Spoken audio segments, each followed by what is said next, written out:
Friends आज के আমরা চলে এসেছি কচুর শাকের রেসিপি নিয়ে। কচুর শাক বানাতে গেলে কচুর শাকটা প্রথমে একটু সিদ্ধ করে রাখতে হবে। একটু তেঁতুল জল দিয়ে সিদ্ধ করলে খুব ভালো হয়। আর একটু নারকেল কুড়ো একটু বাদাম ভেজে নিয়ে রেখে দিলাম।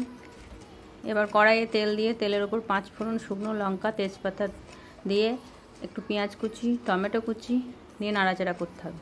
তারপর একটু বিউলি কলাইয়ের ডাল দিয়ে দিলাম, ওটা সেন্ট হবে। এর মধ্যে হলুদ গুঁড়ো, লঙ্কা গুঁড়ো, জিরে গুঁড়ো, আদা রসুন পেস্ট দিয়ে ওটাকে নাড়াচাড়া করতে হবে। এরপর এর উপরে একটু জল দিয়ে দিলাম, মশলাটা ফুটবে। তার উপরে একটু লবণ দিয়ে বাদাম কুচিগুলো আমি দিয়ে দিলাম।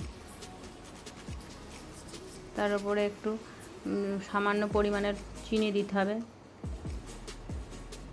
এটা দেওয়া হয়ে গেলে এর মধ্যে নারকেল কোড়া দিয়ে দেব। এটা আবার নাড়াচাড়া করে কচুর শাকটা দিয়ে দেব। এবার কচুর শাকটা দেওয়ার পরে একটু জল দিয়ে ওটাকে ফুটতে দিতে হবে এবং ঢাকা দিয়ে ওটাকে সিদ্ধ করতে দেওয়া হলো।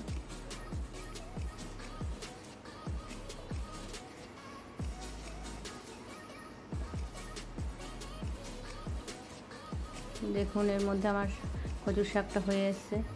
এবার একটু ঘি দিয়ে দিলাম, ঘি দিয়ে এটাকে নামিয়ে নেব। লাগলে লাইক, কমেন্ট, শেয়ার করে দেবেন। পরে একটা নতুন রেসিপি নিয়ে চলে আসবো।